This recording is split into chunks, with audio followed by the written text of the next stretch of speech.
Obi-Wan makes his way home, checks in on the Lars family, and goes back to his cave to train. He hits all of the remotes again with accuracy, but this time he feels something different, something strange, the sensation that he is being watched. He acts quickly and hurtles his lightsaber at the opening of the cave. He takes off his blindfold to see the saber buried into the rock, melting the stone into molten hot smelt. A hooded figure stands next to the saber. Obi-Wan pulls it back and stands ready to fight. Who goes there? An admirer of your work, Obi-Wan. You must have me confused with someone else. The Jedi General who led the famous 212th? I don't think so. Who are you? The man removes his hood. A friend. It is the rogue Jedi, Cal Kestis. Obi-Wan sees the lightsaber on his hilt. He drops his guard. Let's talk. The pair sit and discuss. Who are you, Cal Kestis? I was one of the few who survived Order 66. I studied under Jaro Tapal at the time of the Purge. I made it out. Jaro didn't. Later I studied under Seer Junda. I knew Seer. We were Padawans studying in the temple together when we were young. Is she... Cal shakes his head. Obi-Wan recognizes the pain behind his eyes, the same pain he felt during the dark times. Obi-Wan changes subjects and decides to ask the only question that matters. Why are you here? Because we need you, Master Kenobi. Something is happening. Something big.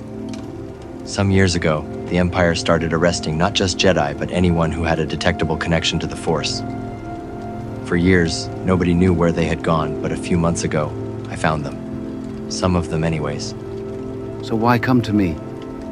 Master, I've spent my life trying to protect these Force sensitives, but I can't train them.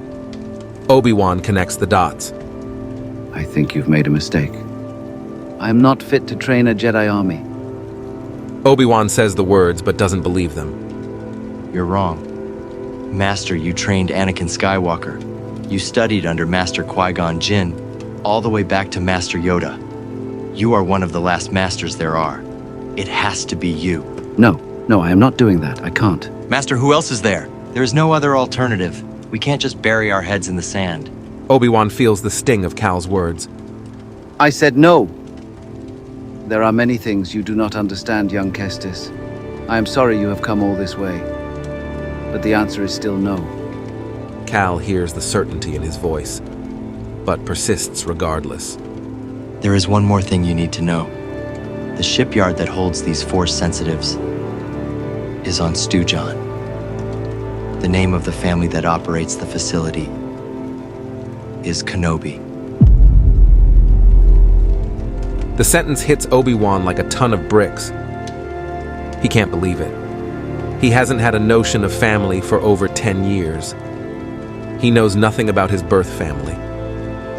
The thought of meeting them again never even crossed his mind before, but this, he doesn't even know how to process it. That's why it has to be you.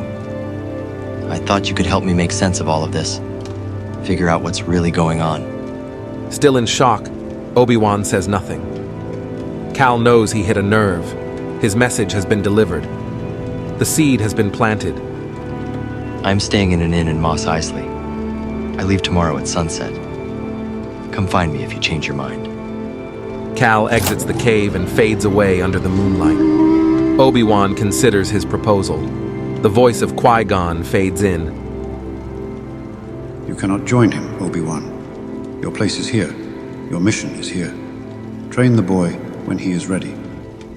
Qui-Gon speaks, but Obi-Wan can't hear him. Something stirs inside of him he hasn't felt in years. Feelings he knows he should reject as a Jedi. A yearning for the truth. A yearning for battle. Out in the depths of space, Darth Vader's Star Destroyer cruises through the cosmos. He walks through the corridors of the ship until he finally arrives at a private holding facility. It is empty. He looks around curiously, searching for something or someone. Then a red beam ignites. A blur lunges from a dark corner of the apartment and slashes. Vader dodges. He ignites his blade. The two trade blows back and forth. Vader gets bored and uses a force grip on his attacker. He throws him toward the wall and he collapses. The battle is over as quickly as it began. Your stealth abilities are still feeble, my apprentice. The figure rises. It is a boy no older than 15, a young Galen Starkiller. I am sorry, Master. I have a mission for you. Yes, my master. One of my inquisitors is undercover at a remote shipyard facility. She believes that something is about to happen there. She has been monitoring for rebellious activity. I want you to accompany her and report back when the criminal enterprise is uncovered. What is the nature of this facility, Master?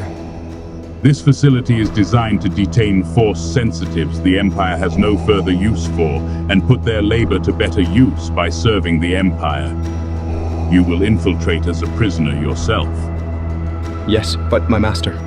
But why send two operatives? The Inquisitor I deployed is most talented, my apprentice. I want you to learn what you can from her and then destroy her. Sir?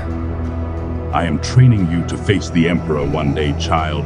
If you cannot defeat a lone Inquisitor, what good are you to me? And if I don't? Then she will prove to be the better warrior and will take your place. Galen internalizes this. Does this give you pause? Galen hesitates and then answers. No. My master. Good. You leave at once.